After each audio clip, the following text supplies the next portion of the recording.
Bueno, buenas noches. Primero que todo, gracias por permitirme no compartirles este espacio y bueno, la información que les voy a dar. Antes de empezar, eh, bueno, yo también quiero darle las gracias a dos personas fundamentales, María Suárez y Yesenia Costa. Ellas son mis coaches en lo que se relaciona con el tema de las finanzas personales, con la libertad financiera, entre otros temas de economía y finanzas que bueno, ahí les voy a estar hablando eh, un poco al tiempo. También quiero darle gracias a Dios porque es la persona más importante en mi vida, a pesar de que yo tengo familia, por supuesto, porque me da la fuerza y me da la sabiduría para poder impartir un tema como este. El tema que vamos a impartir hoy se llama el despertar de la conciencia financiera. Bueno, ¿por qué nace este tema? Porque no es menos cierto que hoy, en la actualidad, vivimos una situación económica global bastante crítica. Entonces, ¿cuál es el objetivo de este live? Lograr despertar la conciencia financiera en todas aquellas personas que logren escuchar esta información, que de antemano ya les estoy pidiendo de un gran favor, que todas aquellas personas que usted conozca o que usted sepa que le puede interesar un tema como este, pues que se lo haga llegar, que se lo comparta, porque realmente es un tema muy, muy, muy educativo y un tema que tiene mucho que ofrecer. Entonces, sin más preámbulo, como lo había dicho, este tema se llama El despertar de la conciencia financiera y engloba tres bloques. Los bloques son: bloque número 1 se llama las señales de una burbuja económica, estamos a borde de un colapso. Bloque número 2, deuda y consumo, cómo la economía global se sostiene en un castillo de naipes. Y bloque número 3, inflación, dinero fiat y el futuro de la economía. Antes de empezar a desarrollar este tema, yo quiero compartir con ustedes una frase de una persona muy importante. De hecho, es el inversor número 1 de los Estados Unidos, que se llama Warren Buffett. Entonces, no sé si ustedes lo conocen, a lo mejor muchos lo conocen, a lo mejor otros no. Para mí es una persona que yo admiro muchísimo, porque aparte de ser uno de los mejores inversores, o el mejor inversor de los Estados Unidos, pues es una persona que, a pesar de su edad ya avanzada, todavía se mantiene lúcido en cuanto al tema de la economía, la finanza, las inversiones, el ahorro, la libertad financiera, etc. Bueno, dicho esto, la frase de Warren Buffett dice: el riesgo surge de no saber lo que estás haciendo. Ahora usted se pregunta, ¿por qué esta frase? Bueno, ¿por qué funciona? Bueno, porque esta frase resume la esencia de la conciencia financiera, que es educarse para tomar decisiones informadas y evitar apuestas ciegas. Y la otra cosa que funciona en esta frase es que es una llamada a la acción. Si quieres proteger tu dinero, primero entiende cómo funciona el juego. Entonces, ¿qué es una parte importante de este live? Que usted entienda la función del juego que usted debe trazar en la economía. Cuando usted entiende las reglas del juego en cuanto a lo que es dinero, economía, finanzas, libertad financiera, pues a usted la mente se le expande, los ojos se le abren y ya usted empieza a crear una conciencia financiera. A partir de crear una conciencia financiera, pues usted empieza a tomar y empezar a caminar en el camino de la libertad financiera.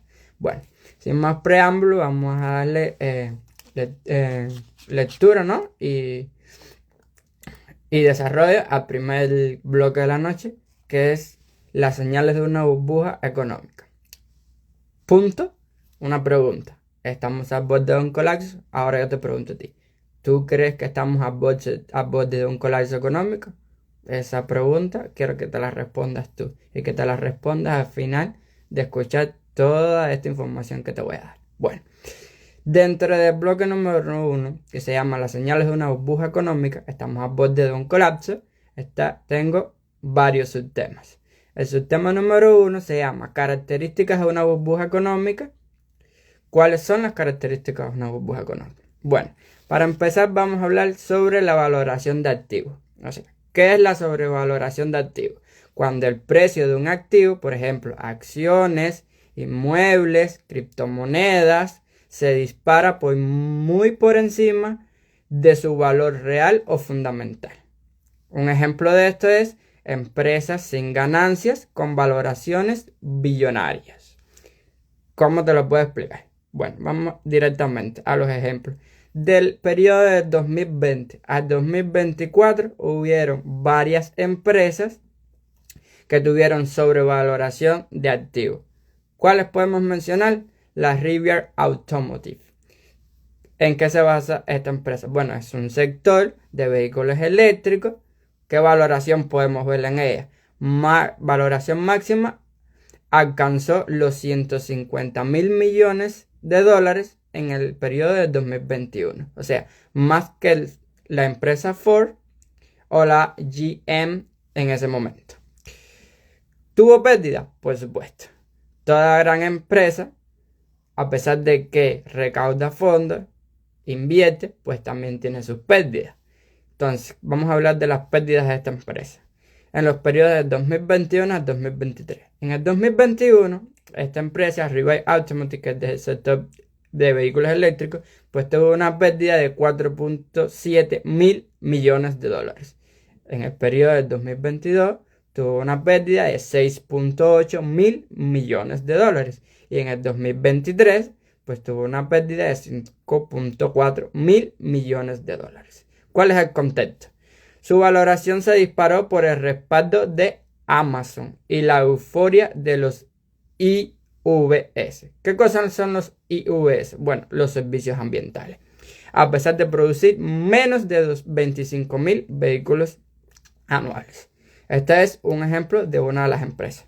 Entonces, la segunda empresa que podemos mencionar es DoorDash. Ustedes saben que la empresa de DoorDash es una empresa que trabaja en el sector de delivery de comida.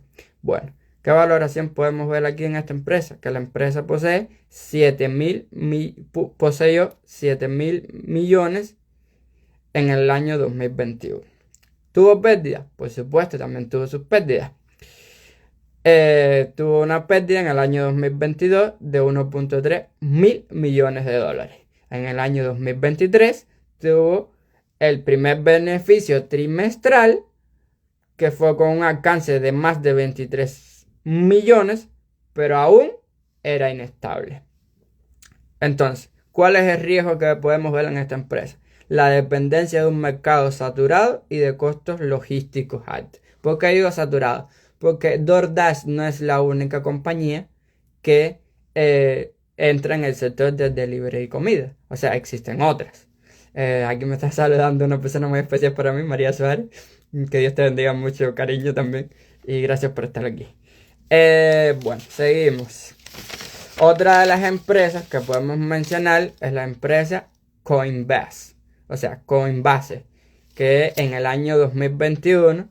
A ver, voy a explicar un momentico de esta empresa. Para los que no saben. Coinbase es una empresa que trabaja en el sector de la intermediación de criptomonedas. Ustedes saben que hoy en día se maneja mucho el tema de las criptomonedas, las criptodivisas, y mucha gente obtiene grandes ganancias con esto y bueno, etcétera. Pero ese no es el punto ahora. Ya eso podremos hablarlo en otro live que viene más adelante, eso sí. Bueno, Coinbase, que en el 2021 era o es una empresa del sector de intermediación de criptomonedas, tuvo una valoración de 86 mil millones en su IPO. ¿Qué cosa es el IPO? Para que ustedes entiendan. La valoración de una oferta pública inicial y estimación del valor de una empresa cuando se lanza sus acciones al público por primera vez. O sea, que solamente en su oferta pública inicial, según la estimación del valor de una empresa cuando lanza sus acciones al público por primera vez, esta empresa tuvo una valoración de 86 mil millones de dólares. O sea que es una cifra bastante alta. ¿Tuvo pérdidas? Por supuesto, también tuvo pérdidas. Todas las empresas tienen pérdidas. 2022.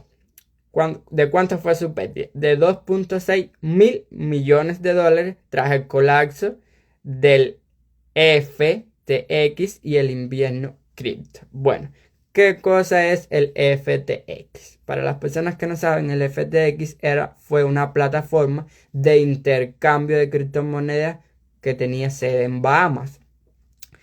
En el 2023 tuvo una recuperación parcial de más de 95 millones, pero altamente vinculada a la volatilidad del Bitcoin. Como ustedes saben, el Bitcoin es una criptomoneda que, a pesar de no estar regulada, pues su precio fluctúa debido a la volatilidad, las noticias, etc.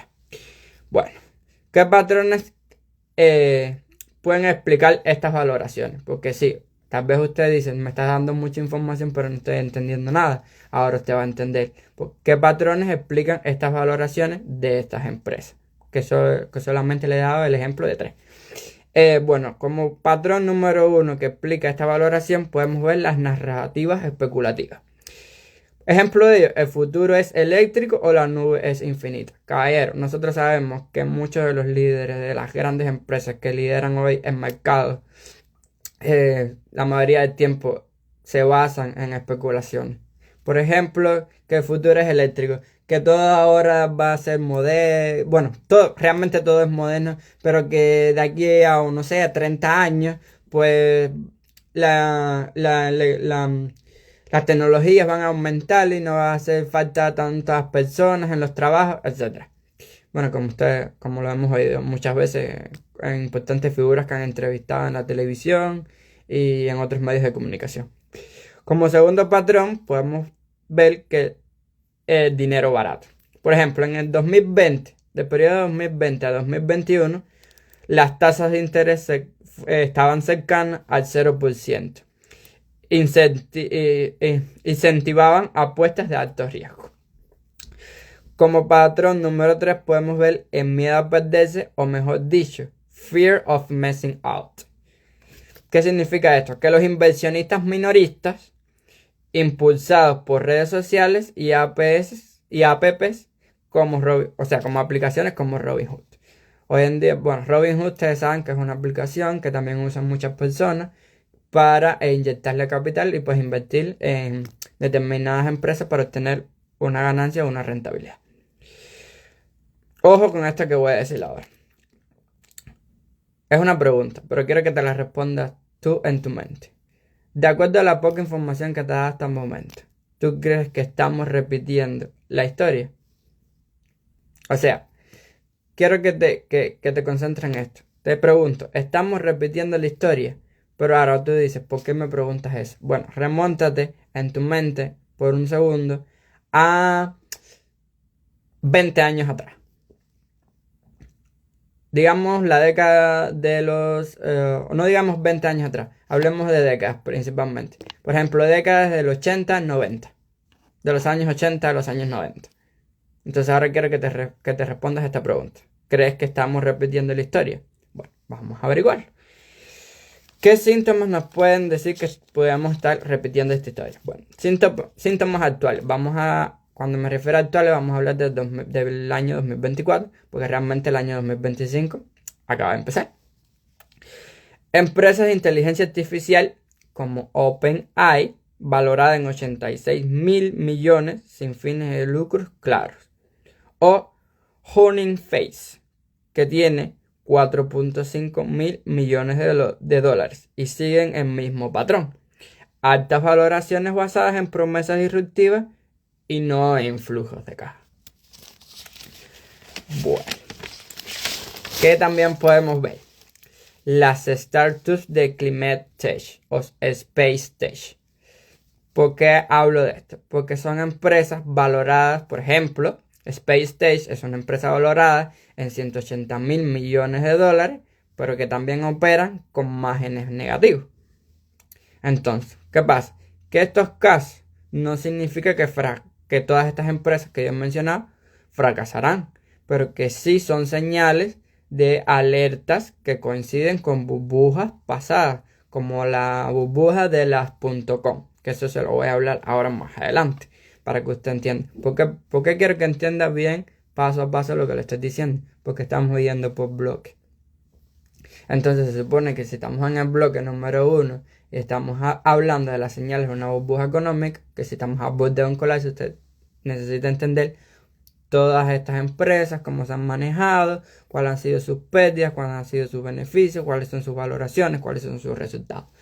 Entonces, ¿qué podemos ver también? Que la clave está en diferenciar entre la innovación real y la especulación desenfrenada. O sea, ¿cómo nosotros nos vamos a dar cuenta de que tenemos una señal de una burbuja económica? Pues esta, diferenciar entre una innovación real y una especulación desenfrenada. O sea, empresas que se trazan objetivos reales y empresas que obviamente existen, pero que se basan solo en especulaciones. Entonces, otro punto que podemos ver aquí, la especulación excesiva, es otro de los puntos. Ejemplo, ¿qué podemos mencionar aquí? Que los inversores compran no por el valor del activo. O sea, esto está sucediendo actualmente.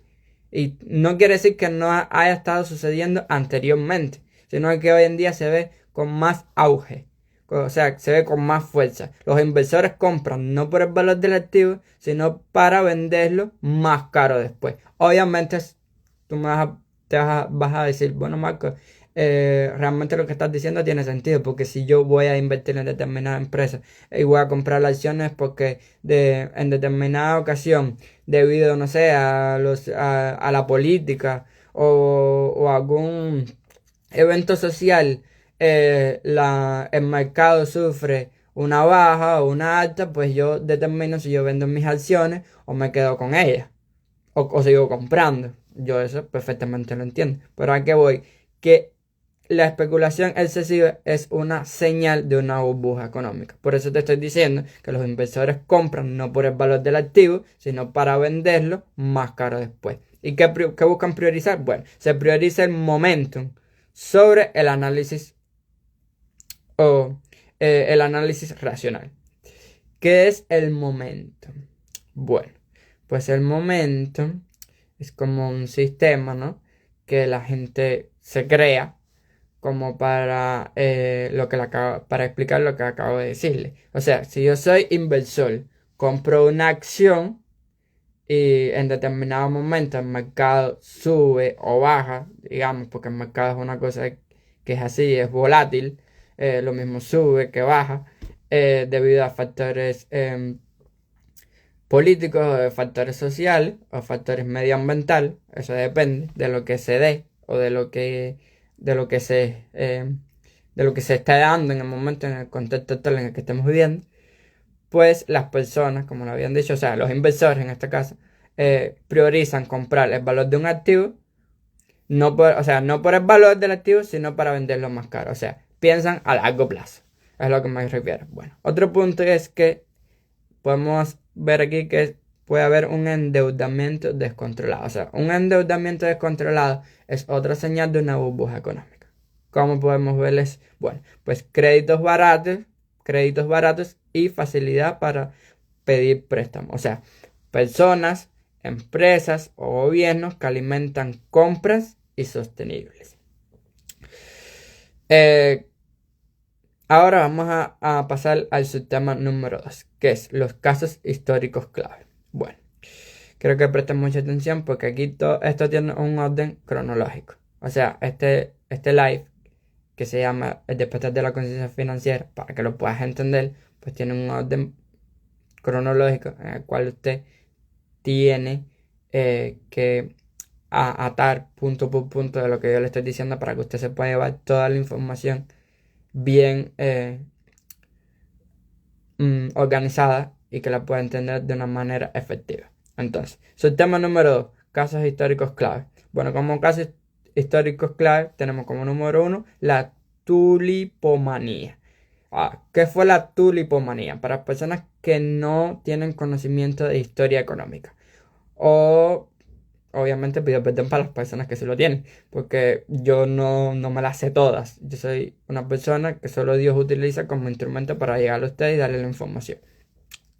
Entonces, como un caso histórico clave número uno, pues como ya había dicho, ya tenemos la tulipomanía, que fue en el año 1637. Bueno, ¿qué pasó con la tulipomanía? Bueno, eh, anteriormente, o sea, en los años 1637 o en esa época, se creía o había una creencia de que los tulipanes representaban a personas de alta sociedad.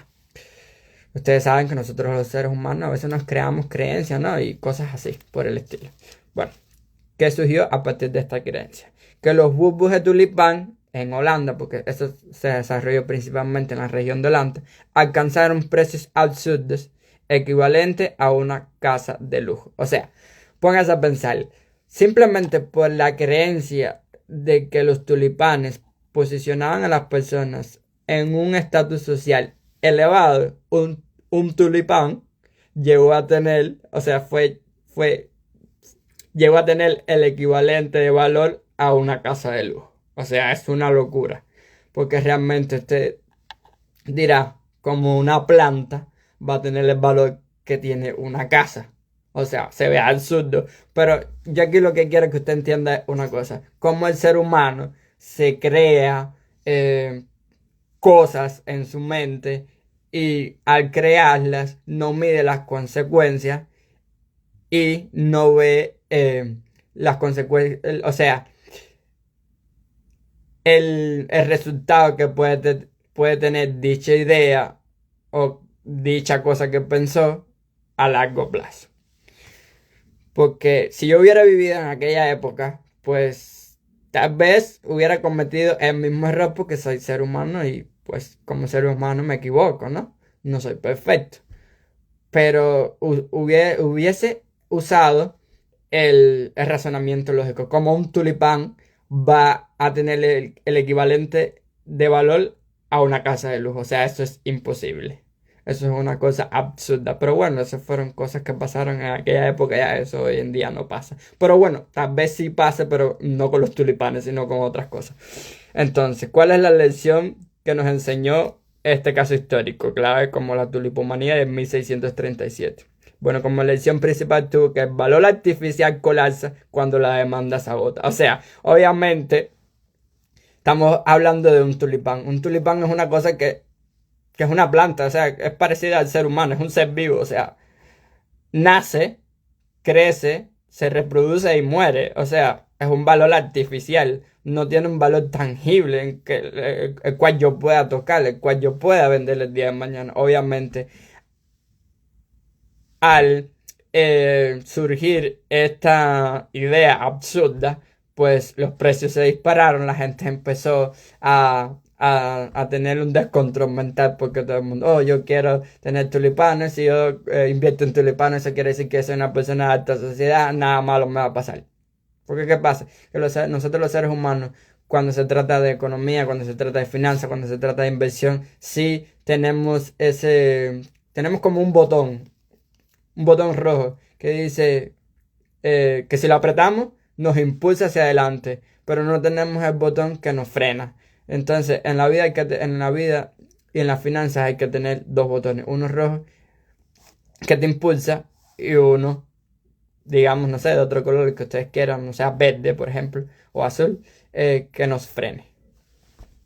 Entonces, otro caso histórico claro que podemos conocer o ver o estudiar son las crisis de las .com, como anteriormente se lo había dicho, que fue en el año 2000. O sea, ¿qué fue el significado de este caso histórico? Bueno, las crisis de las .com fueron empresas tecnológicas sin modelos sin modelos de negocios, alcanzaron capitalizaciones multimillonarias.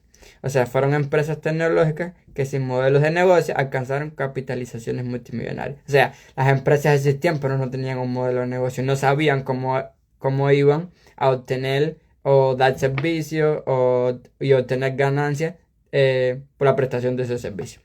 Entonces, ¿qué lección podemos ver aquí? Que la innovación no garantiza rentabilidad.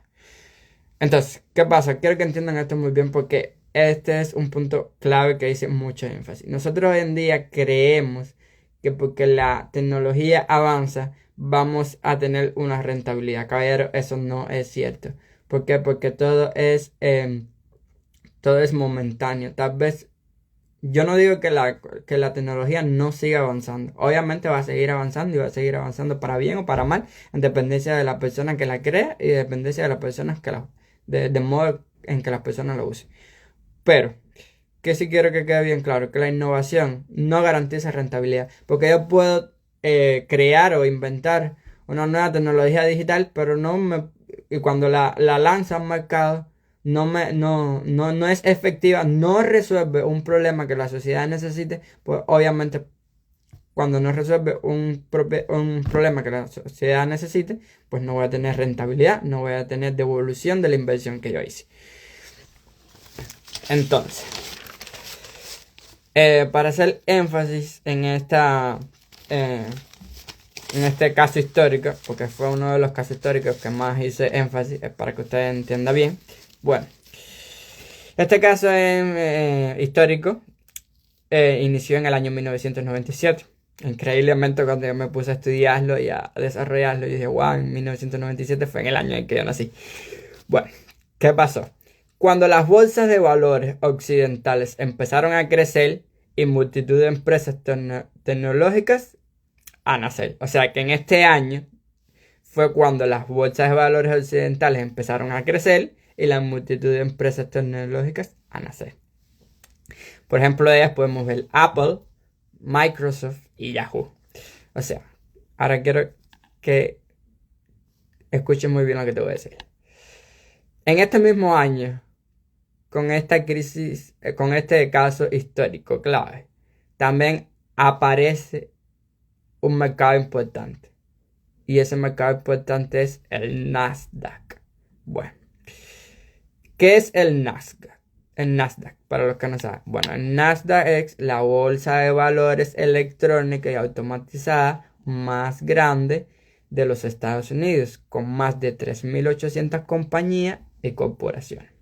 Ahora, ¿por qué hago hincapié en esto como importante, en la aparición del Nasdaq? Bueno, porque el Nasdaq en el año 1997 aparece como rival de la bolsa tradicional de Wall Street.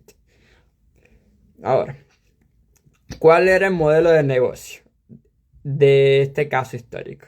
Bueno, el modelo de negocio se basaba en el aprovechamiento de Internet para conseguir cuotas de mercado, aunque inicialmente no generaban beneficios. O sea, contextualice. Usaban el Internet para obtener cuotas de mercado, aunque inicialmente no obtuvieran beneficio. ¿Qué pasa aquí? Que conseguir fama para hacer frente a sus gastos y conseguir beneficios de su servicio. O sea, para ellos era más importante conseguir fama que no conseguir retribución de ingresos. O sea, algo absurdo. Porque se supone que si usted invierte en un producto digital, usted lo crea, usted crea una empresa y la lanza, es porque usted a largo plazo va o espera tenerle una rentabilidad, o sea, espera tener una devolución de la inversión que usted hizo. Y obviamente esa devolución tiene que ser mayor que la inversión que usted hizo. Entonces, ¿qué podemos ver aquí como negativo? El colapso. Bueno, esto se contextualizó en marzo del año 2000. O sea, colapsó cuando el Nasdaq alcanzó el índice bursátil de 5.132 puntos. Ahora usted se pregunta, ¿por qué? ¿Qué pasó? Bueno, ¿qué hubo? Primero que todo, caídas vacío, cierre de empresas, quiebra de cotizaciones, billones de dólares evaporados y millones de inversores arruinados. Eso fue lo que contribuyó un caso histórico como el valor de las .com. ¿Qué quiero que entienda aquí? Y que se debe bien contextualizado en su mente. Se supone que en el año 1997, bueno, fue cuando la bolsa de los valores occidentales empezaron a crecer y multitudes de empresas tecnológicas empezaron a usar Internet para contraer fama, conseguir cuotas en mercado al principio, aunque no tuvieran una rentabilidad y no generaran beneficio. Cuando usted se crea una idea como esta en su mente, pues usted está propenso al fallo siempre. Como le vuelvo a decir, si yo creo una empresa, yo la lanzo al mercado, se supone que yo voy siempre a resolver un problema de la sociedad. Y es lo que pasa con las compañías hoy en día, las compañías que nacen, las compañías que se lanzan. La mayoría de las compañías que se lanzan hoy en día no soportan, digamos, no sé, 3 meses o no llegan al año de su lanzamiento o de estar en el mercado. ¿Por qué? Porque no se lanzan con un objetivo, primero que todo, creíble y primero que todo basado en números. O sea, si usted es un buen inversor, usted tiene que saber de matemáticas. O si no es bueno en matemáticas, por lo menos usar el razonamiento lógico. Entonces, vamos a ver otro punto. Bueno, aquí podemos ver la burbuja inmobiliaria. O sea, este fue otro caso histórico clave. La burbuja inmobiliaria del 2008. ¿Qué pasó con la burbuja inmobiliaria del 2008? Créditos hipotecarios de alto riesgo, subprime y derivados tóxicos. ¿Cuál fue la lección que podemos ver aquí? Bueno, la lección que dejó la burbuja inmobiliaria del 2008 fue el endeudamiento masivo más la especulación. O sea, era igual a riesgo sistémico. Bueno, como ustedes pueden entender esta ecuación, o sea, el endeudamiento masivo más la especulación llevó a un riesgo sistémico. Bueno, causas de la burbuja inmobiliaria del 2008 que nos hacen entender esta ecuación como lección. Expansión del crédito y los préstamos hipotecarios irresponsables. Aquí entran los bancos como actores principales. O sea, los bancos, las instituciones financieras, relajaron los requisitos para otorgar préstamos, lo que permitió a muchas personas acceder a hipotecas sin tener la capacidad real para pagar. O sea, ¿qué fue lo que sucedió? El banco, o sea, los bancos, las instituciones financieras, relajaron los requisitos para obtener préstamos. Hoy en día eso no pasa, caballero. ¿Por qué? Porque usted cuando va al banco a pedirle un préstamo, pues le piden documentación, ¿no? Le piden los activos que usted posee. Porque obviamente el banco, a pesar de que es una unidad no presupuestada, y a pesar de ayudar a las personas, ¿no? a tener su dinero guardado, pues es una institución que también tiene trabajadores, a la cual le tiene que pagar, la cual tiene que mantenerse. Y si esto en ese periodo del 2008 pues sucedió, fue porque se descuidaron, así simple y sencillo. Entonces, ¿qué pasa? Que lo que condujo esto fue a un aumento excesivo de la demanda de vivienda y un aumento artificial en los precios de las propiedades. O sea, las personas iban al banco, como los bancos redujeron los requisitos para obtener préstamos hipotecarios, pues las personas cogían el dinero del préstamo hipotecario o el préstamo que le hiciera el banco, iban, se compraban una casa, se compraban un auto, se compraban una empresa o cualquier otra cosa, y los vendedores, por así decirlo, o las personas que vendían, o sea, los mercaderes, pues estaban viendo que la facilidad con la que la gente podía obtener préstamos bancarios, obviamente, a haber más dinero circulando en la sociedad,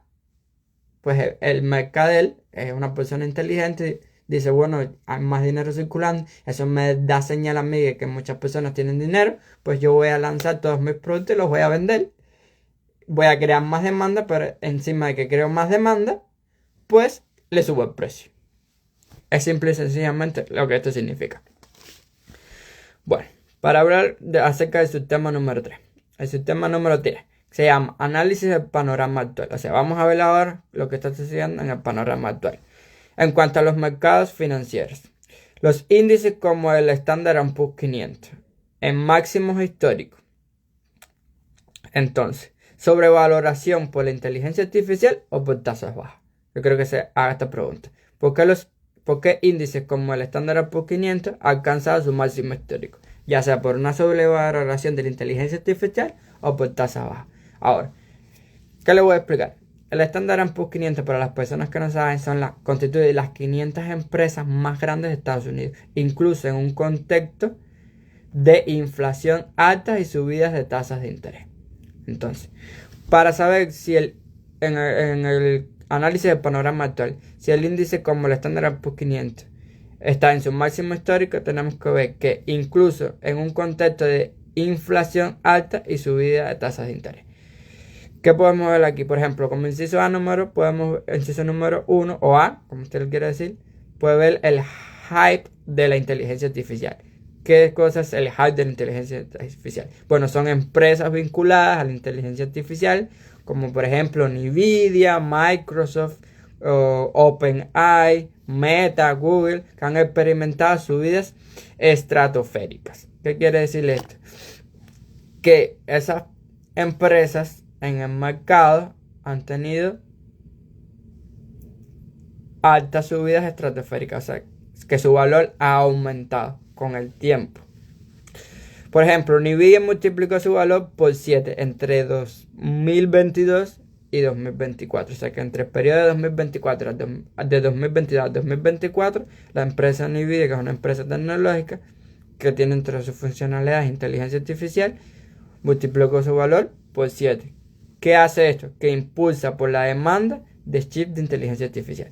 O sea, nosotros sabemos que hoy en día se está estudiando mucho la creación de chips para inteligencia artificial, para nuevas computadoras, entre muchos otros electrodomésticos.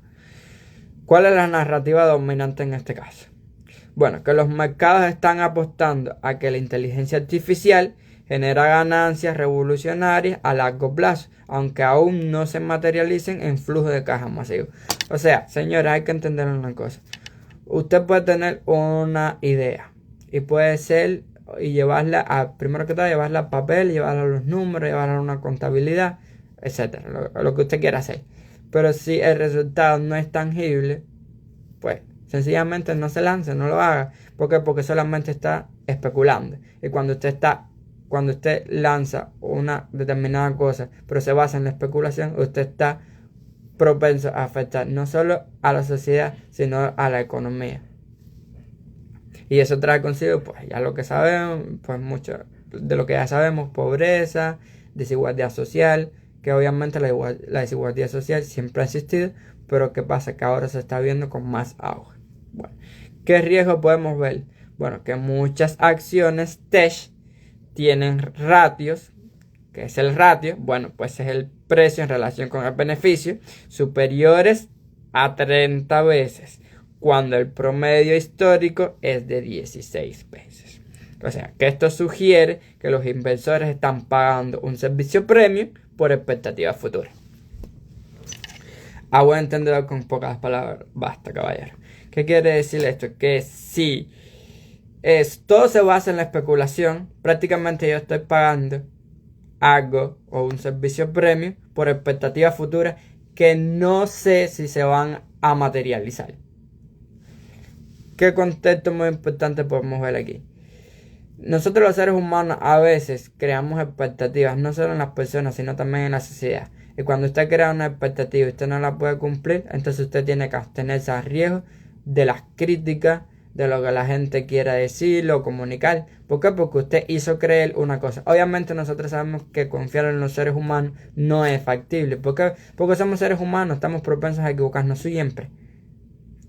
Entonces no podemos poner la confianza en otro ser humano que genera una expectativa futura que ni tan siquiera puede cumplir. Hay que ser lógico, hay que usar el sentido común. La mejor persona que usted puede confiar en estos momentos, en los que estamos viviendo actualmente, con todo lo que está sucediendo con la economía, es en usted mismo. O sea, invierta usted mismo en su conocimiento. Y es de lo que se trata este live. Es de que usted acabe de despertar su conciencia financiera. que el objetivo principal es de que usted tome acción hoy y de que usted empiece a forjar una educación financiera en usted mismo. ¿Para qué? Para que el día de mañana no tenga controversias, ni tenga problemas en la sociedad, ni pues pase por malos momentos. Entonces, cuando digo 30 veces, o mejor dicho, 30x, ¿qué es X? Bueno, X se considera, en este caso de las inversiones, cuando diga que muchas de las acciones test tienen ratio, o sea, que ratio es el precio en relación con el beneficio, si superiores a 30x, pues X es lo que se cotiza 10 veces por sus ganancias por acción. O sea, fíjese lo que le estoy diciendo. Muchas acciones test tienen ratio, que es el precio en relación con el beneficio, superior a 30. Si le acabo de decir que X significa que se cotiza a 10 veces por su ganancia por acción, o sea que los inversores en este momento que están yendo al mercado a invertir su dinero están cotizando 30 veces su ganancia por acción. Entonces, te tienen que contextualizar muy bien lo que lo estás diciendo, porque esto es una cosa muy importante. Aquí lo que se está manejando mayormente es la inflación. O sea, de todo lo que le he hablado y dicho hasta el momento, si usted es una persona inteligente, usted se está dando cuenta que el principal factor de que la economía global esté crítica hoy en día es la inflación. Entonces, como inciso B, ¿qué podemos ver? O inciso 2, como usted quiera decir, las tasas de interés bajas del año 2020 a 2023. O sea, por ejemplo, le puedo decir que del año 2020, entre el periodo de 2020 y el 2022, la Reserva Federal, que es lo que se conoce como el FED, mantuvo tasas cerca del 0% para reactivar la economía post-COVID. Esto generó, primero que todo, dinero barato. ¿A qué me refiero con dinero barato? Empresas y consumidores se endeudaron a bajo costo. Y como punto número 2, migración a acciones. Con bonos dando rendimientos bajos, los inversores buscan mayores retornos en la bolsa, inflando precios. ¿Qué significa esto? Bueno, ustedes saben que la Reserva Federal es la entidad que se encarga de estabilizar las tasas de interés para combatir la inflación. Bueno, si analizamos bien en el año entre 2020 y 2022, como le había dicho, la Reserva Federal mantuvo tasas cerca de cero para reactivar la economía post-COVID. Y esto generó dinero barato y migración a acciones. Dinero barato que las empresas y consumidores se endeudaron a bajos costos. Y migración a acciones que las personas empezaron a darse cuenta que los bonos del tesoro estaban dando rendimiento bajo. Obviamente, si yo soy inversor y tengo inversiones en bonos en bonos del Estado, bonos del tesoro, y me están dando rendimientos altos, ¿a qué prefiero yo? A ir a las acciones. Para buscar un mayor retorno en la bolsa y inflarle el precio, porque si yo inflo el precio, pues de cierta forma siempre va a haber gente que cae y pues yo me voy a beneficiar mientras que el otro pierde. O sea, ahora vamos a ver si realmente, como había dicho, el Standard & Poor's 500 es un índice que se ve sobrevalorado. Bueno, podemos decir que la concentración vamos a hablar primero que todo la concentración del mercado.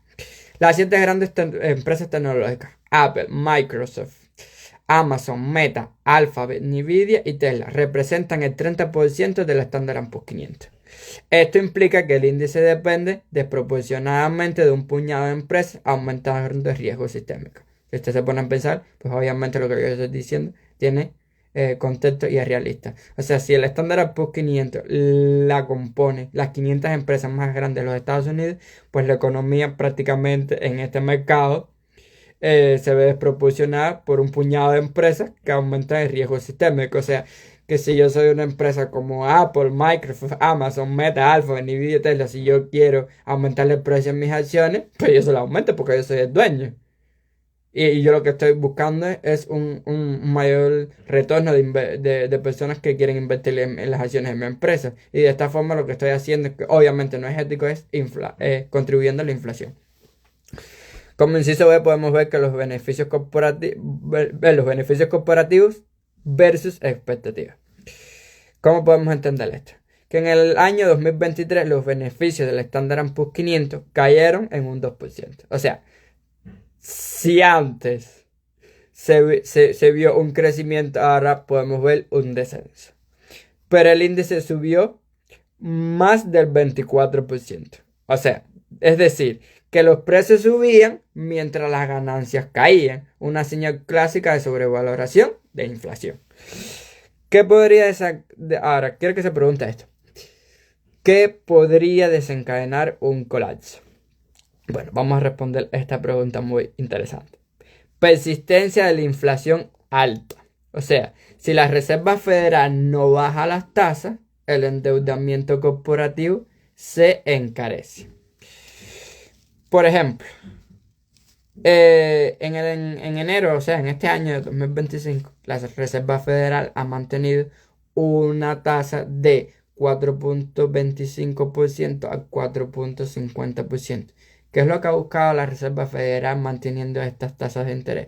Pues combatir la inflación de manera que baje, pero no que caiga totalmente al piso. ¿Por qué? Porque ni tan bueno es tener la inflación alta, pero tan bueno es tampoco tener la inflación baja. O sea, hay que tener un equilibrio. Todo en la vida tiene que tener un equilibrio para que se mantenga en constancia y tener dinamismo. Bueno, vamos a seguir, ¿no? Entendiendo por qué nosotros necesitamos despertar nuestra conciencia financiera. Otro punto podemos ver aquí, la desaceleración abrupta de la inteligencia artificial. Si las promesas de ganancias de vía inteligencia artificial no se cumplen, por ejemplo, como la adopción más lenta tener una adopción más lenta de lo esperado. Esto puede también generar inflación. ¿Qué quiere decir esto? Una adopción más lenta de lo esperado. Que no todas las empresas empiecen a implementar la inteligencia artificial en sus centros de trabajo. Eso es lo que quiere decir esto. Otro punto es el shock geopolítico. O sea, ustedes saben que también los conflictos geopolíticos intervienen en los mercados, tanto a la alza como a la baja. O sea, ¿qué podemos interpretar aquí? Conflictos que disparen el precio del petróleo, que ustedes saben que el petróleo, al igual que el oro, son activos muy importantes hoy en día en el mercado bursátil, en el mercado, y que logran interrumpir cadenas de suministro. ¿Qué conclusión podemos ver o llegar? Que el Standard Poor's 500 no está en una burbuja económica. O sea, realmente no es el mercado del Standard Poor's 500 no está en una burbuja económica, pero sí hay sectores sobrecalentados. Por ejemplo, los sectores del tech o la inteligencia artificial. ¿En dónde está la clave? Aquí, en diferenciar entre empresas con fundamentos sólidos y empresas especulativas. Es lo que le había dicho hace unos minutos atrás.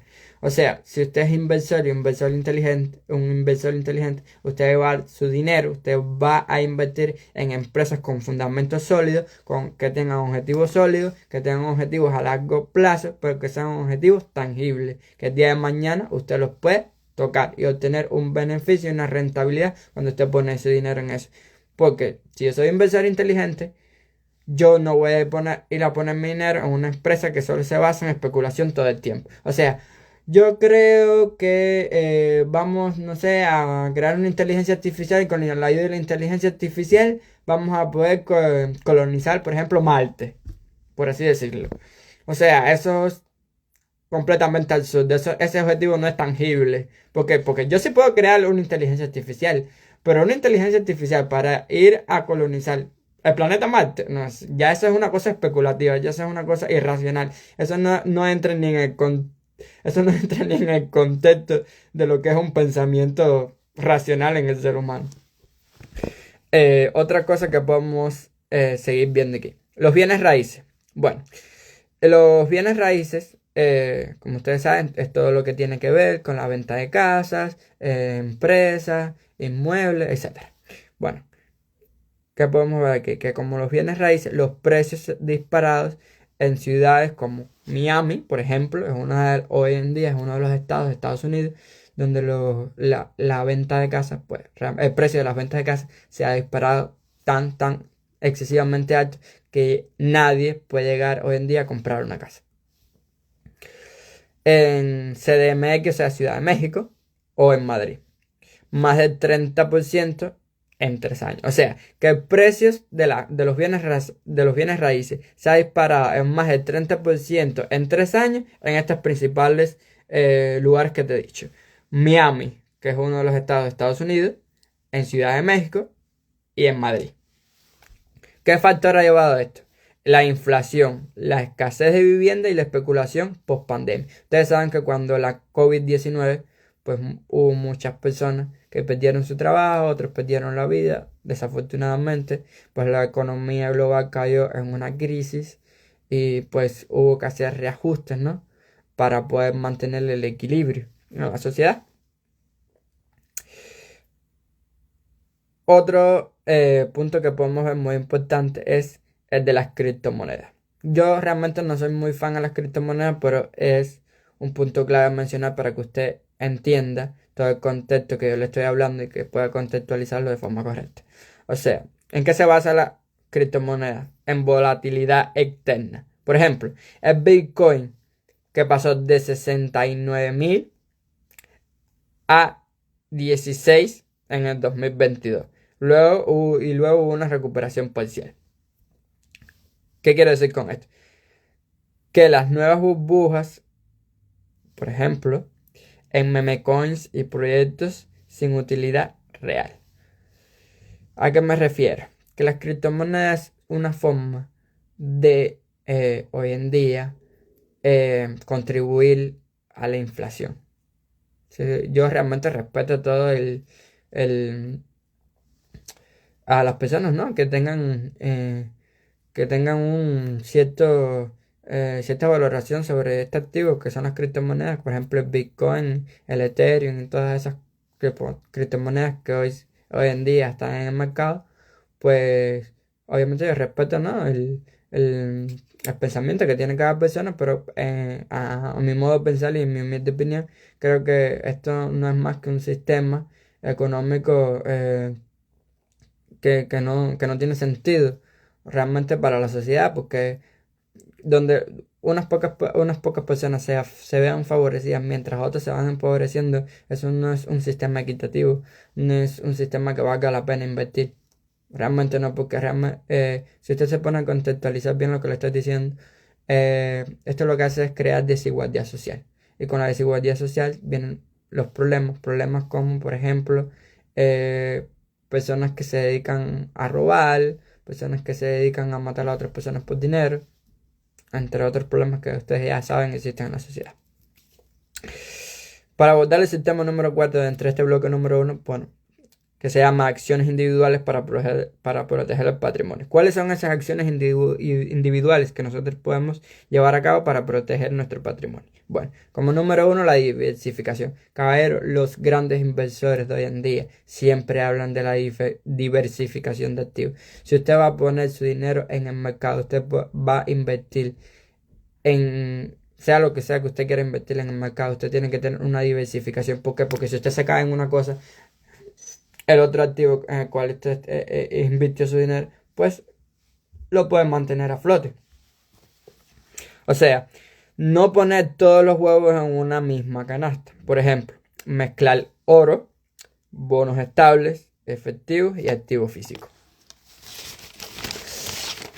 Como número 2, o sea, acción número 2 que podemos ver o que podemos llevar a cabo es la liquidez. ¿Por qué la liquidez? Porque podemos mantener un fondo de emergencia en monedas estables. Por ejemplo, que usted de 6 a 12 meses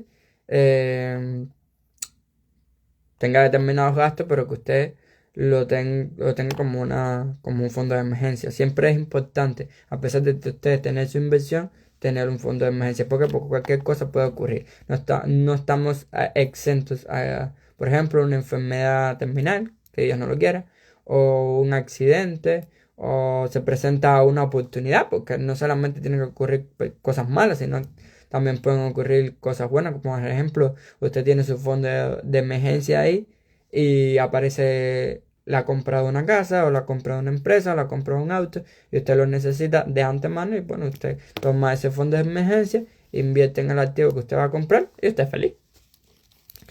Como tercera acción que podemos llevar a cabo, reducir deuda. O sea, priorizar pagos, pagar préstamos con altos intereses. ¿Qué podemos, o sea, a qué es lo que voy?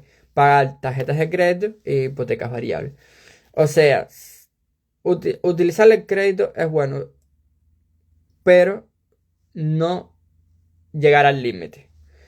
Una de las cosas que mucha gente no entiende hoy en día es que el crédito no es dinero que usted posee, más bien es dinero prestado. Entonces, todo aquel que le preste dinero, obviamente va a querer que usted le devuelva y que le devuelva con interés. Como acción número 4, podemos ver el hedging, o sea, invertir en activos de refugio. Como lo había dicho ya, oro, plata, petróleo, que son activos o instrumentos inversores como ETFs cortos también. O sea que los ETFs cortos también son activos de refugio. A lo que le quiero decir. Como acción número 5, usted, oye, creo que es la más importante, es tener una educación continua. O sea, si usted crea conciencia hoy y usted toma acción hoy y dice yo necesito pues tomarme mi vida en serio porque tengo y debo de entender de que mi vida tiene un tiempo limitado. Entonces, si yo quiero lograr todos mis sueños y lograr ser feliz, pero no solamente lograr ser feliz yo, sino lograr ser feliz a mi familia, pues tengo que entrar en un patrón de educación continua financiera. O sea, aprender a identificar señales de sobrecalentamiento. Por ejemplo, métricas como el CAPE ratio para acción. Ahora, para que usted se lleve una idea de lo que estoy hablando. ¿Qué es el CAPE o CAPE? Bueno, es el precio-beneficio ajustado cíclicamente. O sea, es una métrica que se utiliza para valorar acciones o índices bursátiles. Dicho esto, bueno, espero que hayan podido entender. Ahora vamos a pasar al bloque número 2. El bloque número 2 de la noche se titula Deuda y consumo. La economía global se sostiene en un castillo de naipes.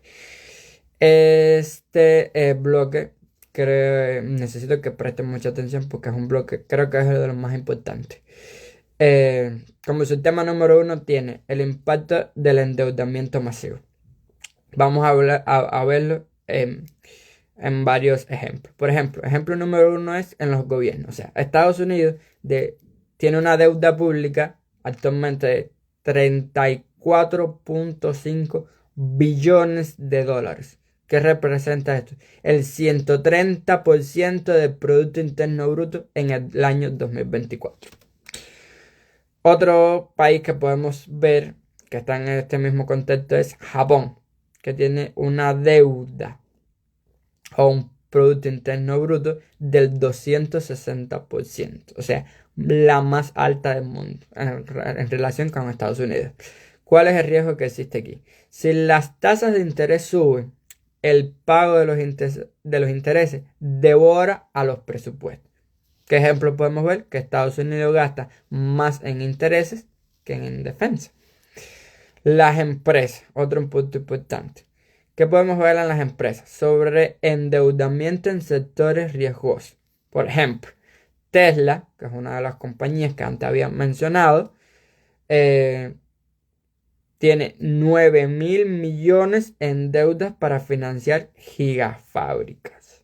Y las startups de la inteligencia artificial tienen endeudamiento con expectativas de ganancias futuras inciertas. Es lo mismo que le estaba diciendo hace unos minutos atrás otra vez. O sea, hay que diferenciar entre empresas que tengan objetivos tangibles y empresas que solo se basen en la especulación.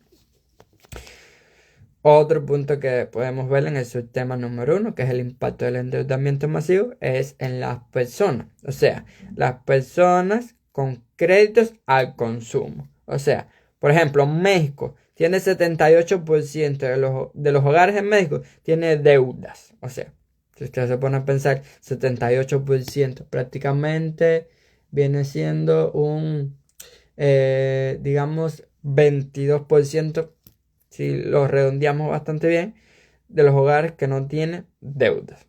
O sea, esto es alarmante.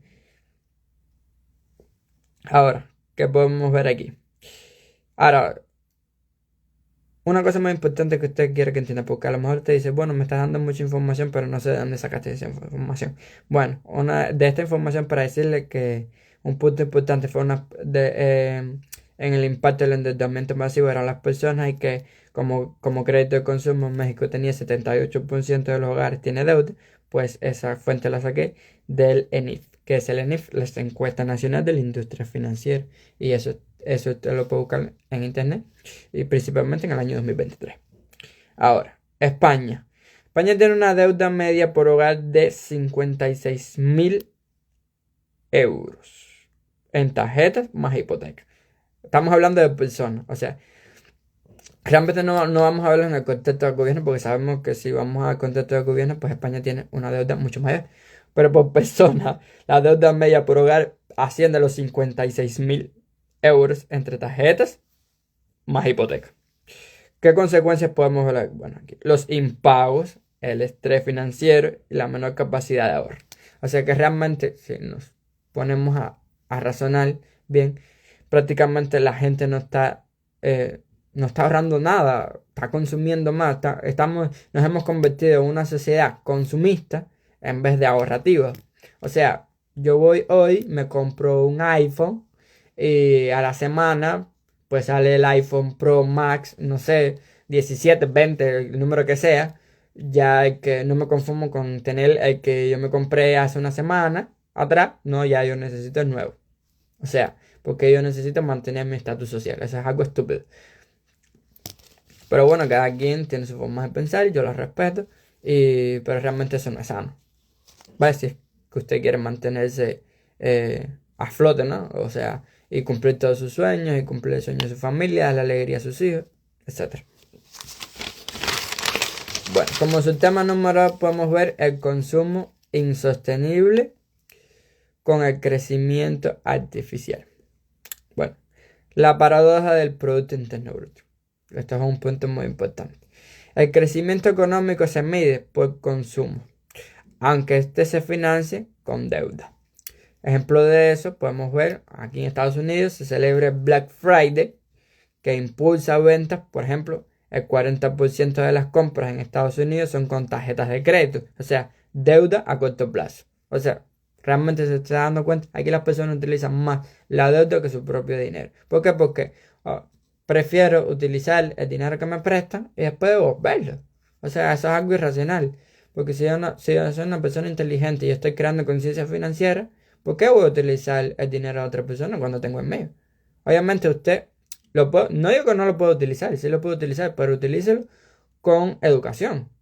¿Por qué? Porque si usted sigue utilizando dinero que no es de usted va a llegar a un punto en que no va a tener la factibilidad de pagarlo y usted va a caer en una crisis. Usted va a ir a la quiebra.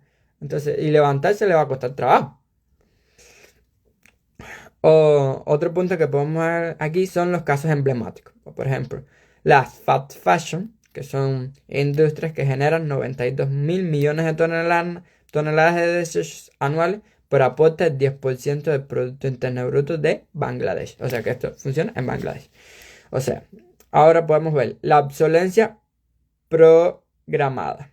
O sea, la tecnología y autos que obligan a recambio constante, inflando el Producto Interno Bruto de manera ficticia. Es lo que le acabo de decir. Yo no me compro, por ejemplo, una camioneta Honda de 2025. Pasa un mes, el mercado o la empresa que fabrica autos, sea la cual sea, lanza en mercado la camioneta Honda de 2026. O sea, ya yo, como la vi, me gustó, me llamó más la atención porque tiene mejores sensores, tiene más tecnología digitalizada, cosas que me llaman la atención. Pues ya no necesito la del 2025, voy por la del 2026. Me endeudo, la tengo, soy feliz. Y ya. Y la deuda de usted sigue aumentando, hasta que usted cae en un momento de quiebra que usted no puede ni sostenerse ni levantarse. Y para que se lo levante ahí, créeme para que lo levantes de ahí usted va a tener que tener un milagro de Dios, por lo menos. ¿Qué advertencias podemos ver en el subtema número 2, el consumo sostenible, crecimiento artificial? Bueno, si el consumo se frena, por ejemplo, la recesión de crecimiento se desploma como un castillo de naipe. O sea, obviamente, como la vida dice, todo tiene que tener un equilibrio. Si el consumo se frena, pues se para la producción de las compañías. Esas compañías van a la quiebra también porque no tienen rentabilidad, porque no reciben, no reciben el beneficio de su inversión en regreso. Pues obviamente, pues ellos también van a ir a la quiebra. Bueno, como subtema número 3, le puedo decir que se llama los bancos centrales y las tasas de interés. Pirómanos o bomberos. O sea, quiero que presten mucha atención en estos dos palabras que utilicé. Pirómanos o bomberos. O sea, prácticamente los bancos centrales son pirómanos o bomberos. Eso lo vamos a ver ahora. Con las políticas recientes. O sea, como número 1 podemos ver que las tasas, ha habido tasas cerca del 0% desde el año 2008, que fue la crisis inmobiliaria, hasta el 2022. Facilitaron crédito barato, pero inflaron burbujas. Por ejemplo, la inmobiliaria, las criptos y las acciones. Punto número 2. Flexibilización cuantitativa. Los bancos centrales inyectaron 25 billones a la economía global. 25 billones, caballero. 25 billones. Yo no sé si usted tiene conocimiento del sistema fiduciario. O sea, ¿en qué se basa el sistema fiduciario? Que obviamente lo voy a decir un momentico rápido, pero no es un tema que quiero abordar en estos momentos porque es un tema bastante complicado y un tema que lleva bastante desarrollo. Pero el sistema fiduciario no es más que la impresión de dinero y obviamente nosotros sabemos que el dinero, ese simple papel que nos facilita la vida hoy en día, no tiene valor alguno. ¿Por qué? Porque perdió el patrón oro que lo sostenía. Pero bueno, eso ya será conversación de otro tema en otro live. Que yo obviamente me prometo a desarrollar con más profesionalismo, porque ese sí es un tema que da profundidad y da mucho más conocimiento. Entonces, lo que decía, flexibilización cuantitativa. Los bancos centrales inyectaron 25 billones a la economía global entre 2008 y 2022. O sea que desde la crisis inmobiliaria de 2028 al 2022, los bancos centrales inyectaron 25 billones a la economía global. 25 billones de dólares, caballero, que no tienen sustento, que no tienen tangibilidad. ¿Por qué? Porque no están respaldados en oro. Obviamente, nosotros sabemos que muchos países tienen sus reservas de los bancos, o sea, reservas de su economía, eh, eh, ¿cómo decirlo? Valorada en el precio del dólar estadounidense. Pero ¿qué pasa? Que el dólar estadounidense últimamente ha tenido una desvaloración importante. ¿Por qué? Porque realmente se creó el sistema, el banco, o sea, los principales bancos crearon el sistema fiduciario. Mientras más dinero yo imprimo, menos valor tiene. O sea, yo puedo imprimir la cantidad de dinero que yo quiera. Yo puedo comprarlo con tantas cosas como yo quiera porque prácticamente lo puedo imprimir y no tiene un valor y ya. Y lo puedo hacer constantemente sin que nadie me diga nada. Por ejemplo, ahora que podemos ver aquí, ojo con esto que les voy a decir ahora. La situación que nos dejó el 2024. Bueno,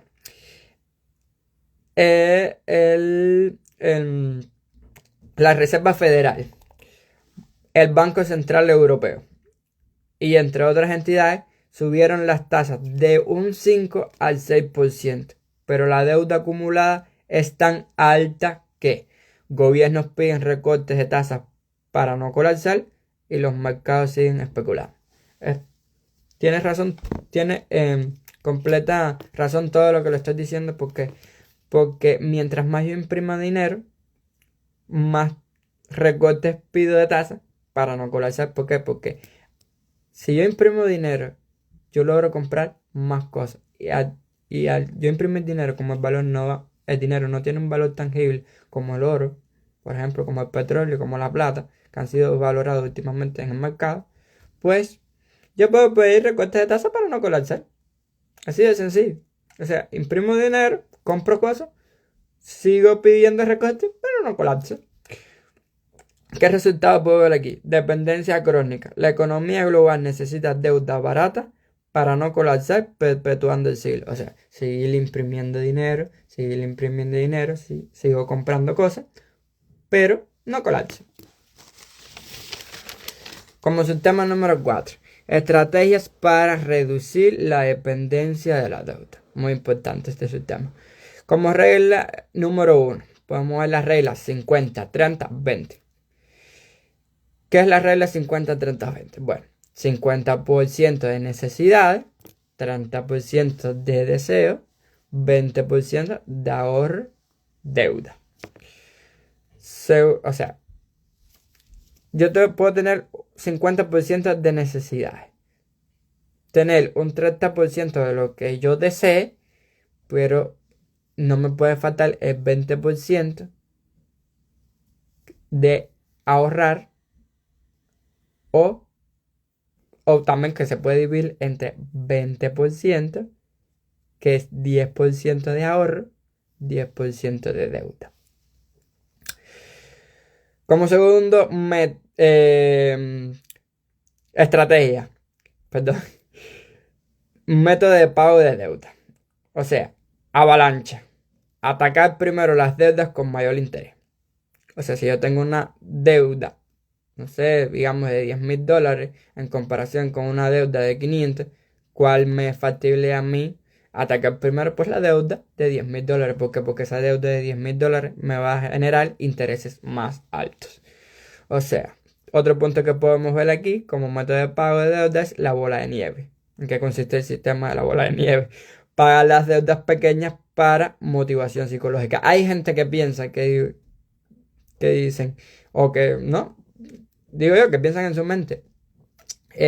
Bueno, yo pago la deuda que tengo de $500, eso ya la pagué, salí de eso, pero se olvidan de la de $10,000. O sea, es absurdo, sí. Está bien, tú puedes pagar la deuda de $500, pero ahí está la de $10,000 y voy a seguir esperando porque tú la pagues. Porque mientras más tiempo pase y menos tú pagues esa deuda, o sea, menos tiempo tú pases en liquidar esa deuda, pues el interés va a subir. Como punto número 3, fondo de emergencia, como lo había dicho, de 6 a 12 meses de gasto en instrumentos líquidos. Por ejemplo,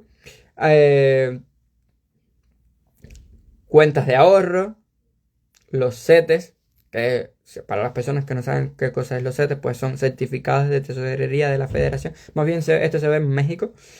Ahora, para los gobiernos, ¿qué importancia tiene esto? Bueno, la reforma fiscal progresiva. O sea, grabar grandes fortunas y evasión. ¿Qué ejemplo podemos ver aquí? La recaudación extra de 200.000 millones en la Unión Europea con impuestos a tech giants. O sea, ¿qué quiere decir esto? Que una reforma fiscal progresiva como estrategia puede ser la recaudación de dinero extra por empresas de tecnológicas gigantes. Es lo que quiere, o sea, a lo que se refiere este punto. Inversión en educación financiera. Vuelvo a recaer en lo mismo. O sea, si usted se da cuenta que para usted despertar su conciencia financiera, usted tiene que invertir en su educación financiera. Usted no puede avalancharse y tirarse a lo loco si usted no posee como mínimo un conocimiento básico de lo que son las finanzas, de lo que son la economía, porque usted lo que va a hacer es fracasar. Inversión en educación financiera, como había dicho. O sea, una estrategia es, en este punto, programas públicos para evitar el sobreendeudamiento. ¿Qué significa esto? Hoy en día, no quiero decir, no lo voy a decir de esta manera, no quiere decir que el sistema educacional esté obsoleto o sea un fracaso, porque realmente no lo es. Obviamente estamos de acuerdo en que las personas necesitan ir a la escuela porque necesitan aprender a hablar, a escribir, a sacar cálculos, entre otras cosas, ¿no? Entre otras materias que sean. Pero ¿qué pasa? Que el sistema de educación hoy en día te prepara en estos aspectos, pero no te prepara eh, en educación financiera. O sea, te prepara para tú el día de mañana tener un puesto de trabajo, obtener un salario y con eso vivir. Pero no te prepara para el día de mañana tú salir al mundo y si tú tienes, no sé, una X cantidad de dinero, por ejemplo, $10,000, eh, saber cómo puedo invertir esos $10,000 para obtener una ganancia extra y aumentar así mis ingresos. Es lo que quiero decir con esto. Y bueno, también podemos ver aquí los modelos. Otra estrategia es los modelos circulares. O sea, reducir dependencia del consumo desechable. Por ejemplo, la Patagonia repara ropa usada. O sea, es una estrategia, no tengo que invertir. Si yo reparo ropa usada, pues es menos el coste de inversión que yo tenga que hacer. O sea, eso es algo bueno. Si usted si usted se pone a pensar. ¿Qué conclusión podemos ver en este segundo bloque? Bueno, conclusión número 1. El sistema actual es adicto a la deuda y al consumo inmediato. Pero alternativas existen. O sea, realmente nosotros nos hemos convertido en una sociedad consumista en vez de ahorrativa. Ya nos conviene más consumir, estar endeudado. Que de hecho no digo que la deuda sea mala en sí, porque por ejemplo Robert Kiyosaki, que es uno de los mejores inversores, mejores oradores que hay hoy en día, que mucha gente escucha y sigue, ¿no? Él habla de que si usted aprende a utilizar la deuda educadamente, pues usted puede obtener grandes beneficios. Y eso es real porque se ha visto. O sea, si vemos en el día el contexto actual, nosotros conocemos muchos empresarios que prácticamente están endeudados, pero han hecho de la deuda un amigo. O sea, han logrado obtener beneficios por su deuda. Pero obviamente, si usted no conoce nada de economía, si usted no conoce nada de finanzas personales, si usted no posee tan siquiera un conocimiento básico, pues entonces usted se endeuda y lo que va a hacer es caerle en quiebra y de ahí no lo va a levantar ni guayascao. Vaya, por así decirlo.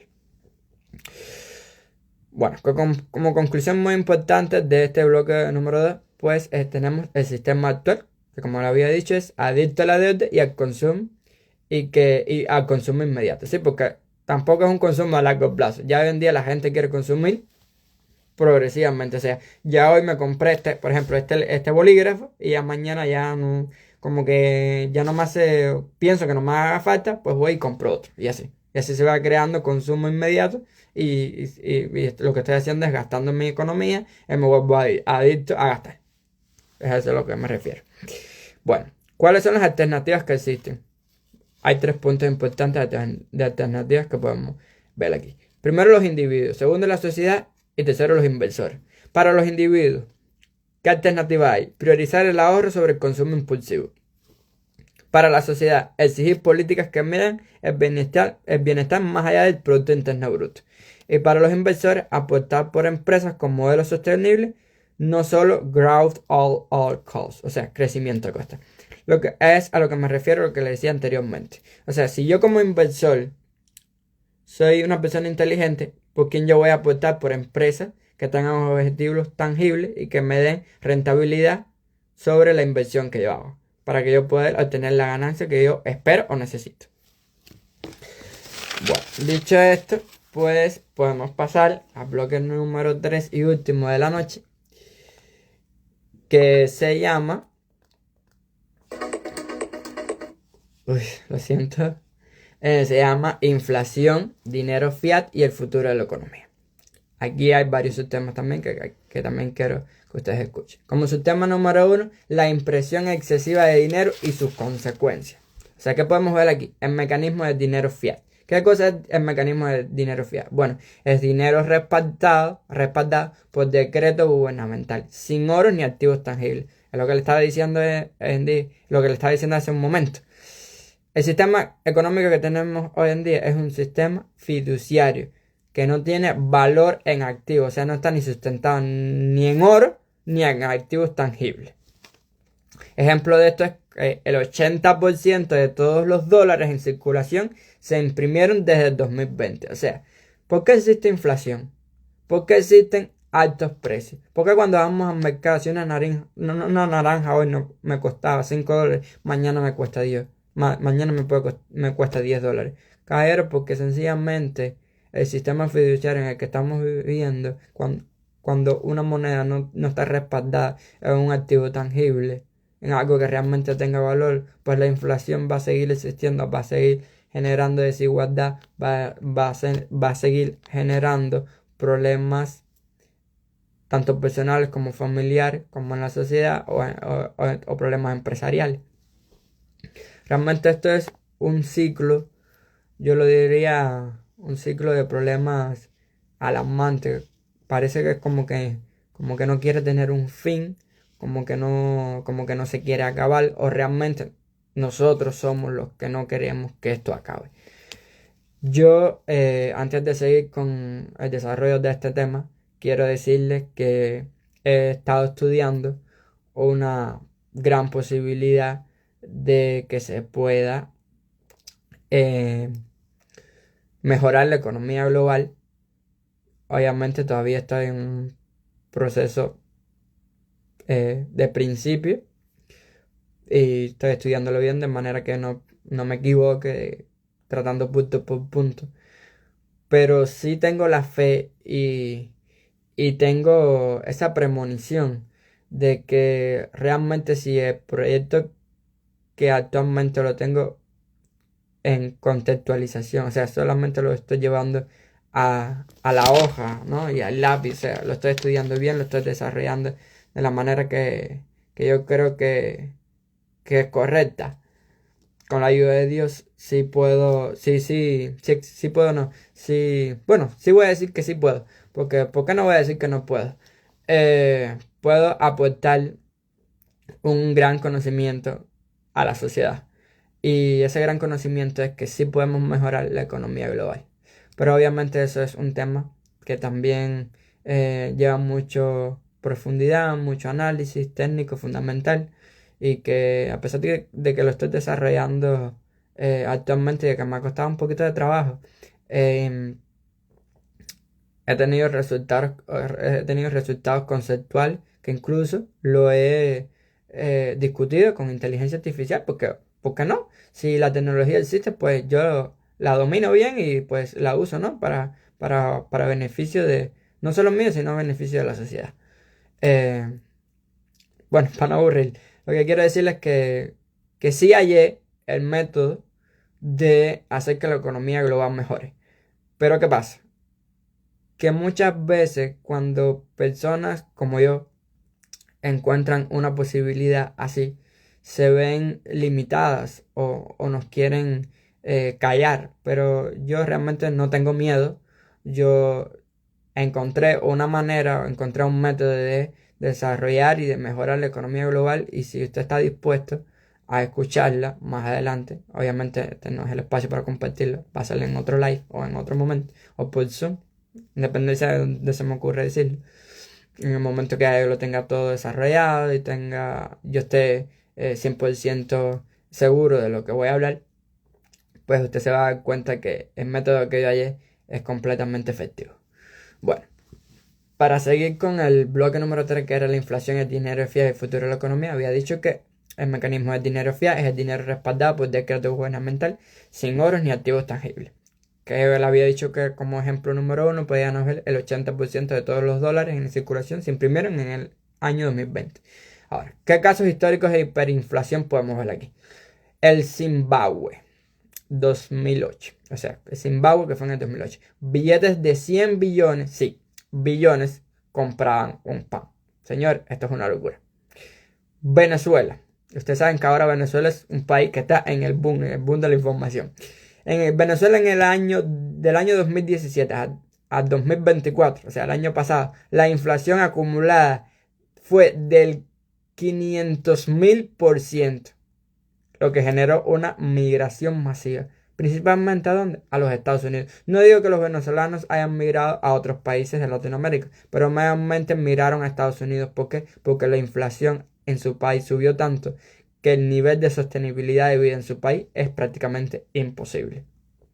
Y lastimosamente, eh, no que haya ocurrido esto porque Venezuela es un país súper hermoso, es un país, yo nunca he ido, pero obviamente tengo amistades que sí me validan la información que estoy dando, ¿no? De ese país actualmente. Es un país súper hermoso, un país súper rico en petróleo, en oro, en reservas de oro, entre otros minerales preciosos. Como ejemplo de caso histórico de hiperinflación podemos ver obviamente Estados Unidos. ¿Por qué? Porque en el post-COVID, o sea, del año 2020 al 2022, la inflación fue del 9.1%. En el 2022, la más alta en 40 años. Señores, en 40 años, desde que entramos al sistema fiduciario, o sea, que el dólar ha perdido valor en el mercado, la inflación fue del 9.1%, la mayor inflación vista en los Estados Unidos en 40 años llegó al 9.1%, casi al 10%. Esto es alarmante, esto es preocupante, porque cada día la inflación genera más pobreza, cada día la inflación genera menos puestos de trabajo para las personas, y si las personas no trabajan, pues no obtienen no obtienen un cheque, no obtienen dinero para poder llevar la comida a su casa, ponerla sobre la mesa y sustentar a su familia. O sea, esto es realmente alarmante si usted se pone a pensar. Estamos entrando, no diría yo en una crisis económica, sino más bien en un hoyo que prácticamente estamos viendo la rendija de un haz de luz que en cualquier momento se puede oscurecer todo y sabrá Dios lo que pueda suceder. Bueno, ¿qué podemos seguir viendo aquí en este bloque número 3? ¿Cómo esto alimenta las burbujas? Bueno, primero que todo, dinero barato, como lo había dicho anteriormente. El dinero barato es que los inversores compran activos, o sea, acciones, Bitcoin, casas, como refugio, inflando precios. O sea, yo compro una acción, yo compro Bitcoin, yo compro una casa, si el día de mañana yo lo compro como un refugio, o sea, como un activo en el cual yo puedo refugiarme. El día de mañana, cuando yo tengo una necesidad, pues yo lo vendo a un precio inflado y sigo viviendo como si nada. O sea, voy a tener una oportunidad de vivir mejor en comparación con otras personas. Ejemplo de esto lo podemos ver en el Standard & Poor's 500.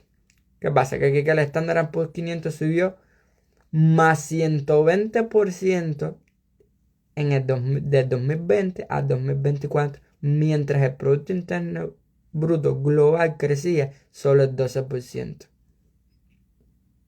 Está fuerte esto, caballero. Fuerte, fuerte.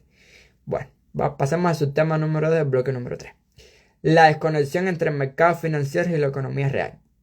¿Qué podemos ver aquí? Indicadores clave. El Standard & Poor's 500 versus salarios reales. Del 2019 al 2024, el Standard & Poor's 500 más 70% salarios promedios en Estados Unidos más 14% ajustados por inflación. Desempleo versus pobreza. España en el 2024, desempleo al 11.8%, pero el 27% de jóvenes en riesgo de pobreza. O sea, si usted ve esto, usted analiza estas métricas, estos datos, usted dice prácticamente o vamos a entrar en una crisis económica global o estamos ya metidos en un hoyo en el cual no tenemos salida. Ejemplos actuales del 2024. Voy a mencionar 3 ejemplos. La compañía Tesla tiene una capitalización de 560.000 millones, pero en ventas de autos eléctricos se desaceleran. Meme stocks, por ejemplo, GameStop, especulación pura sin fundamento. O sea, está escuchando la información que le estoy dando. Prácticamente todo lo que hemos hablado, todos los problemas que han englobado todo este live se basan en la especulación, en la inflación sin fundamento. Los SPACs. Bueno, usted se preguntará, ¿qué son los SPACs? Para las personas que no saben, pues los SPACs son empresas de adquisición de propósito especial. Son empresas que se crean para adquirir o fusionarse con otra empresa que ya esté listada en la bolsa. Ahora, entra dentro de los ejemplos actuales de 2024 porque son empresas fantasmas que cotizan sin ingresos. Esto es alarmante, porque usted que no sepa que una empresa o usted sí lo sabe o lo admite, que se afilie a la suya para la adquisición de un propósito especial. Esto prácticamente es ilegal. Prácticamente. O vamos a decir no prácticamente, vamos a decir que es ilegal. O sea, son empresas fantasmas que cotizan sin ingresos y que dentro de este mismo ejemplo podemos ver que el 80% de las SPACs en 2021 perdieron más del 70% de su valor. O sea, que no solo perdieron más del 70% de su valor, sino que generaron pobreza, generaron desigualdad social. Esto es realmente muy alarmante. O sea, ¿qué consecuencias podemos ver ahora con relación a estos ejemplos? La riqueza se concentra prácticamente, cayeron en el 1%. O sea, los dueños de activos, mientras la clase media lucha contra la inflación y las deudas. ¿Qué quiero decir con esto? Yo no estoy en contra. Y realmente este live quiero que la gente lo entienda. Esto no es una campaña, yo no estoy en contra de los ricos, para nada. Yo solamente quiero el bienestar de la sociedad y que la gente contextualice de que necesita educarse financieramente. Yo, como vuelvo y repito, no estoy en contra de los ricos. Las personas que hoy son ricos una vez fueron pobres. Obviamente eso, aquí nadie nace en cuna de oro. Aquí todo el mundo construye su futuro en base a los riesgos y al sacrificio que toma, ¿no? Y que desea llevar a cabo en su vida.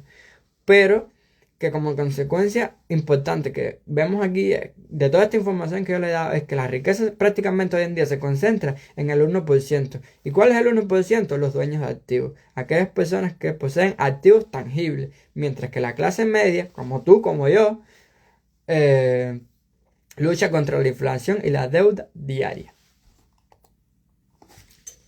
Bueno, ¿qué podemos ver aquí? Subtema número 3. Muy importante este subtema. Prácticamente aquí todo es importante, pero bueno, le he dicho así, pero no. Para salir del paso, para que vaya entendiendo un poco mejor. Las alternativas económicas sostenibles. Número 1. Inversión en activos reales. O sea, escuche bien, estas son alternativas económicas sostenibles que usted puede llevar a cabo. Inversión en activos reales. Por ejemplo, oro y plata. Históricos refugios entre la inflación. El oro en más del 300% desde el 2008. O sea, antes de nosotros entrar en el sistema fiduciario en el que nosotros hemos estado viviendo desde entonces, las monedas, o sea, el dinero tenía respaldo. ¿Cuál era este respaldo? El oro.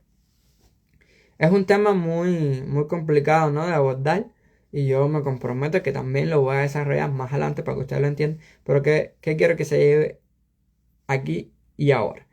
Que una inversión en un activo real como alternativa económica sostenible que usted puede llevar a cabo es invertir en oro y en plata. O sea, ¿por qué? Porque siempre han sido históricos refugios contra la inflación. Otra alternativa que usted puede llevar a cabo es bienes raíces productivos. O sea, terrenos agrícolas, naves industriales con rentas rentables. O sea, nosotros sabemos que la agricultura es uno de los medios de sostenibilidad de cualquier país. Obviamente nosotros sabemos que la agricultura en unos países está más desarrollada que otros, pero caballeros, la agricultura es prácticamente uno de los activos más importantes. Porque está bien que exista oro, que exista plata, que exista petróleo. Son activos buenos. Pero la agricultura, el sistema de agricultura es un activo muy importante. ¿Por qué? Porque no solo ayuda, no solo tiene un objetivo que resuelve una necesidad social, sino que ayuda a que un país crezca económicamente. ¿Por qué? Por las exportaciones que hace. Los commodities, por ejemplo, el petróleo, el cobre, el litio, que son impulsados por transición energética. O sea, a lo que me refiero es que otro activo real, tangible en el cual usted puede a la hora de invertir y obtener una ganancia o un dividendo son los commodities como el petróleo, el cobre y el litio. ¿Por qué? Porque son impulsados por la transición energética. Nosotros sabemos que hoy en día la energía es prácticamente importante para todos, y más en un mundo digital como el que estamos viviendo hoy en día. Segunda alternativa, la descentralización financiera.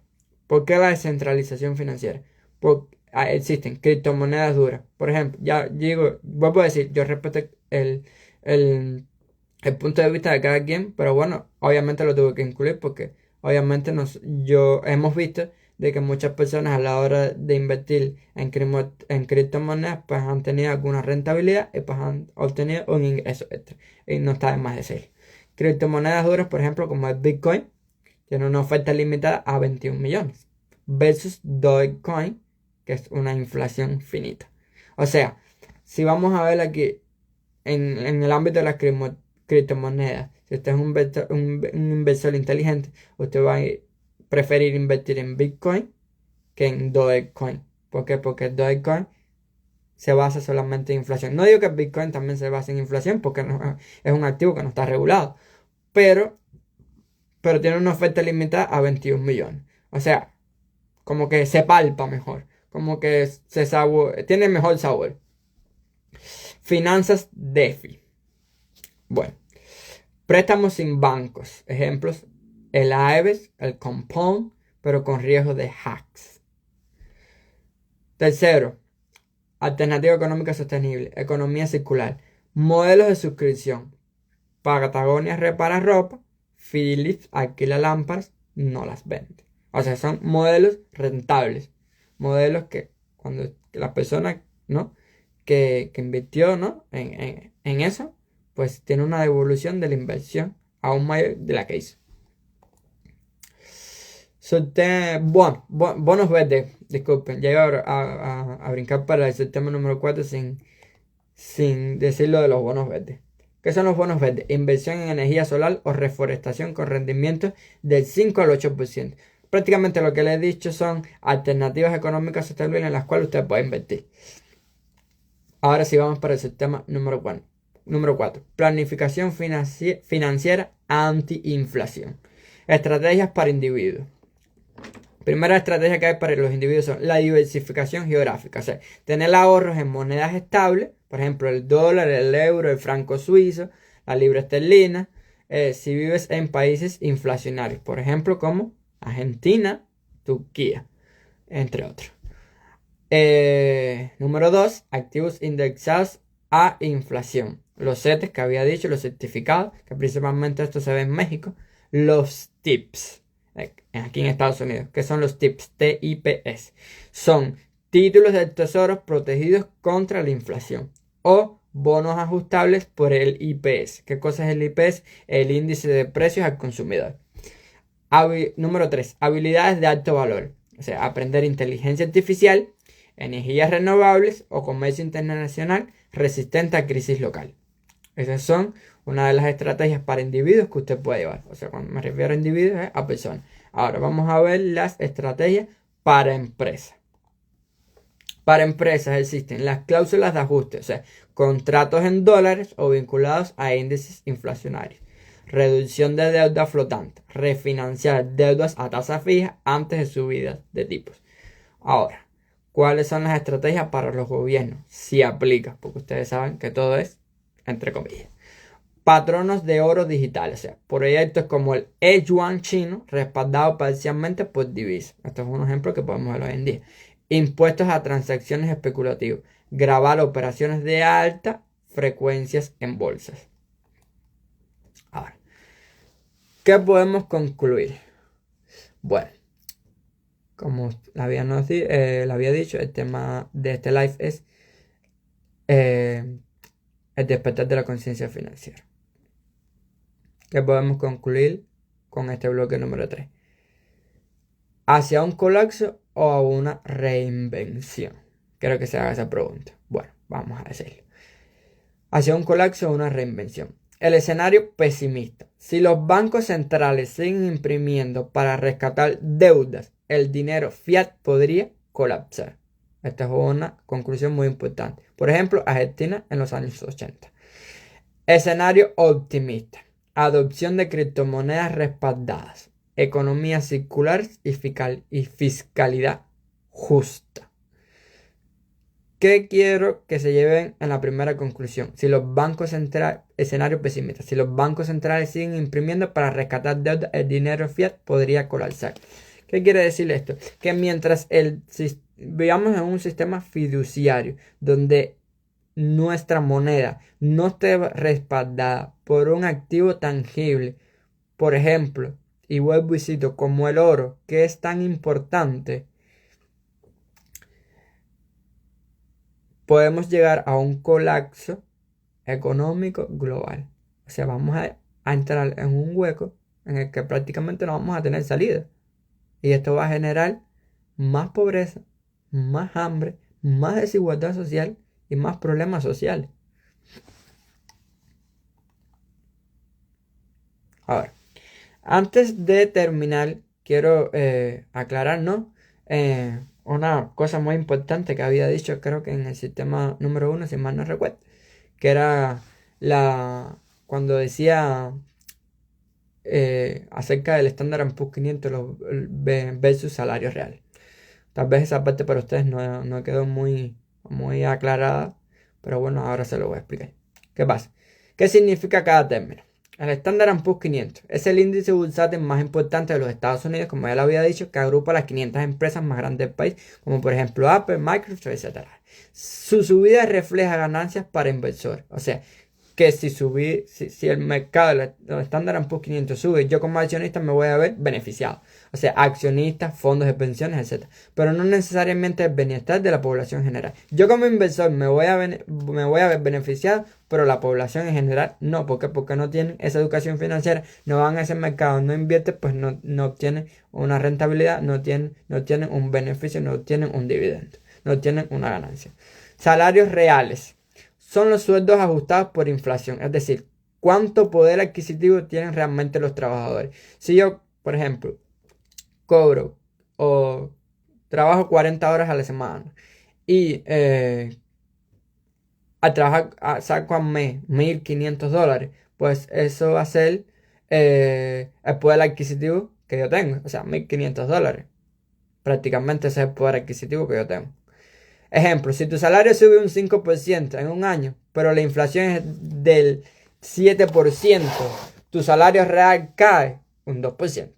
O sea, es algo verdadero, es algo que si usted lo busca en internet incluso lo va a entender hasta con otro mejor ejemplo. O sea,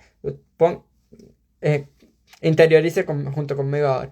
Vamos a repetir, salario real son los sueldos ajustados por inflación, es decir, cuánto poder adquisitivo tienen realmente los trabajadores. O sea que si yo ando trabajando 40 horas, lo que saco es $1,500 de la compañía que yo trabajo, mi poder adquisitivo es prácticamente de $1,500. Y si mi salario sube un 5% en un año, pero la inflación es de 7%, tu salario real cae un 2%. O sea, ya mi poder adquisitivo no va a ser de $1,500. O sea, va a ser de menos. La desconexión en números, por ejemplo. Y con esto cierro. Del periodo 2019 a 2024. El Standard & Poor's 500 tuvo un más 70% de 3.000 puntos en 2019 a 5.100 en el 2024. Y los salarios reales promedios en Estados Unidos de más 14% ajustados por inflación. Si usted quiere, puede verificar esta información en la fuente Federal Reserve de St. Louis. Ahora, ¿por qué esto es un problema? Bueno, imagina un país donde los ricos tienen acciones, ven crecer su riqueza un 70%. La clase media y baja, que depende del salario, solo mejora un 14% en poder adquisitivo. Era lo que le estaba diciendo. Resultado, desigualdad. La desigualdad se amplía. El crecimiento económico se concentra en el sector financiero, no en la economía real. O sea, no hay trabajo, no hay producción, no hay consumo saludable. Bueno, a grosso modo esto era lo que quería decir. Espero que les haya gustado, espero que se haya nutrido bastante bien. Si no fui lo bastante claro en algún punto, usted me lo deja saber. con algún comentario y yo me responsabilizo a poder desarrollarlo mejor para que usted lo pueda entender mejor. ¿Qué quiero antes de finalizar esta transmisión? Que usted se lleve como garantía de que no importa si cuando usted fue a la escuela no obtuvo conocimientos en educación financiera. O sea, si realmente usted es una persona que quiere lograr sus metas, usted quiere no solo alcanzar la libertad financiera, sino tener más tiempo para usted, para su familia, para ver, lograr reír a sus hijos, y todo lo que conlleva es, lo que es el ser feliz, ¿no? de un ser humano. Realmente, si usted es una persona inteligente, usted va a tomar la acción a partir del día de hoy y usted va a decirle, es verdad lo que me dijo Marco, pues yo necesito adquirir conocimientos en educación financiera, porque realmente me he dado cuenta de que me he estado convirtiendo en una persona consumista en vez de ahorrativa, y que con el tiempo, si sigo así, mi vida no va a tener la calidad que yo pensaba tener. Y señores, es real, la persona más importante del mundo, que Jesucristo lo dijo. Mi pueblo perece por falta de sabiduría. Mucha gente hoy en día está en una situación bastante difícil, y es por eso, porque no actuaron de manera consecuente, o tal vez sí se les presentó la oportunidad, pero no fueron lo inteligentemente, por decirlo así, no fueron personas inteligentes que en ese momento se dieron cuenta de todo lo que podía generar a largo plazo en su vida y no tomaron acción, y hoy en día están en la situación que se encuentran por no haber tomado esa iniciativa. Y yo sé que muchas veces es muy difícil, ¿no? Porque realmente estamos viviendo en tiempos que la sostenibilidad de un hogar es prácticamente imposible. Pero eso no quiere decir de que no se pueda intentar. Mire, es mejor que usted lo intente y fracase a que usted se quede con la duda de que pudiese haber sucedido si yo hubiera hecho esto, o que pudiese haber sucedido si yo hubiese tomado acción hoy. O sea, la calidad de su vida va a depender de la calidad de las acciones que usted tome a partir de hoy. Eso es solamente lo que le quería decir. Espero que le haya gustado este live y va a haber más sorpresas mucho más adelante. Quiero decirle que para el día... déjenme buscarlo por aquí porque lo tengo anotadito por aquí.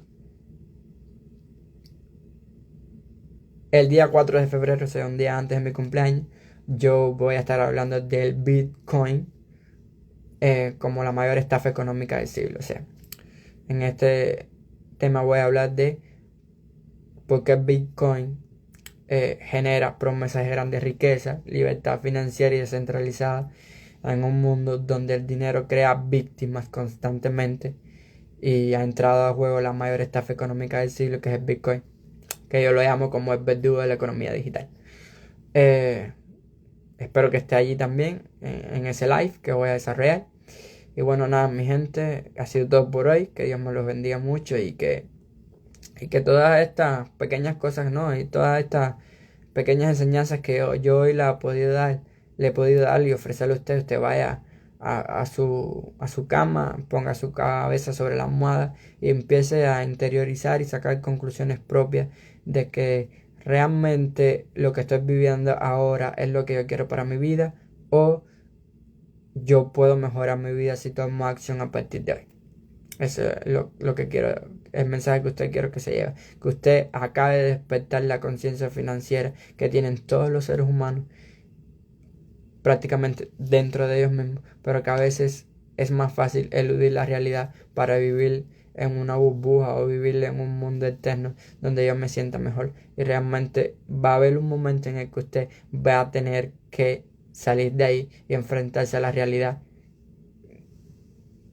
que todos los seres humanos vivimos cada día, que es enfrentarnos al mundo de afuera, donde un mundo lleno de críticas, lleno de estatus sociales desiguales y que prácticamente el mundo está en completa oscuridad y necesitan a personas que lleven ese rayito de luz y esa esperanza eh, a otros seres humanos, ¿no?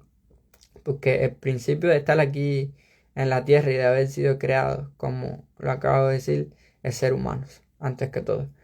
Es importante que sí, que seamos, mm, ¿cómo decir? Que seamos ambiciosos con nuestros proyectos, con las metas que queremos lograr, pero más importante que todos los bienes y todo el dinero del mundo que podamos lograr nosotros obtener es que no perdamos nuestra esencia. Y nuestra esencia es ser humanos antes que todo.